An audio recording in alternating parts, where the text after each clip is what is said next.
Les actions ne comptent que par leur intention, et chacun ne recueillera de rétribution que selon son intention. C'est ce qu'on voit en coaching, c'est ce que je vous dis toujours. L'action, l'intention dans l'action fait le résultat. Toute action procède d'une intention, et il ne peut exister une action sans un acte, sans intention.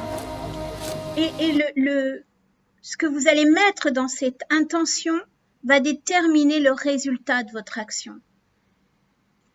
Et ce qui est, je vais pas dire marrant, mais ce qui est incroyable, c'est que nous, en tant que coach, ou vous, en tant que coaché, vous le découvrez maintenant.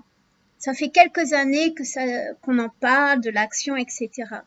Et j'aimerais vous lire, en fait, quelque chose qui a été écrit il y a, je vais peut-être dire une bêtise, mais en tout cas, en milliers d'années, pardon. Les actions ne comptent que par leur intention, et chacun ne recueillera de rétribution que selon son intention. Ainsi, l'exil de celui qui l'a accompli pour Dieu et son envoyé sera compté à Dieu et à son envoyé. Et l'exil de celui qui l'a accompli en vue d'un bien terrestre, ou poursuivi ou en vue d'une femme qu'il prendrait en mariage, n'aura été que pour le but pour lequel il sera exilé. Ça a été écrit en 3550. Imaginez, en 3550. Ça veut dire quoi? Ça veut dire que pour qu'une œuvre soit acceptée et agréée par Dieu, deux conditions doivent être réunies. Que l'intention et l'action soient bonnes en même temps.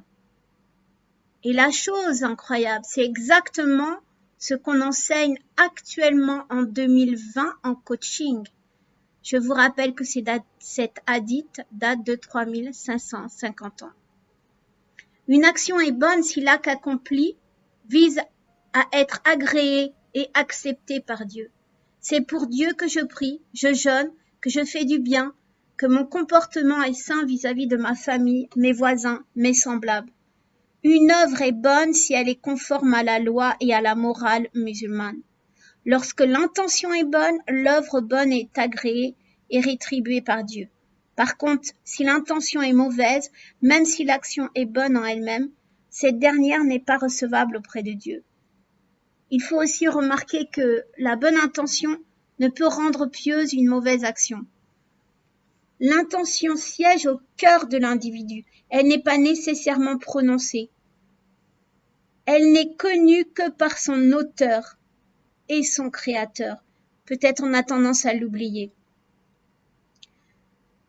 Ce qui est fou, c'est que on peut aussi comprendre du hadith que toute personne s'engageant dans une action de bien et qui est empêchée reçoit quand même une rétribution divine. C'est-à-dire que quand vous vous mettez en action concrètement à l'heure actuelle, lorsque vous vous mettez en action et que cette intention, vous avez l'intention de trouver un travail pour des actions morales, pour une intention morale, pour avoir des meilleures valeurs, pour pouvoir subvenir à votre famille.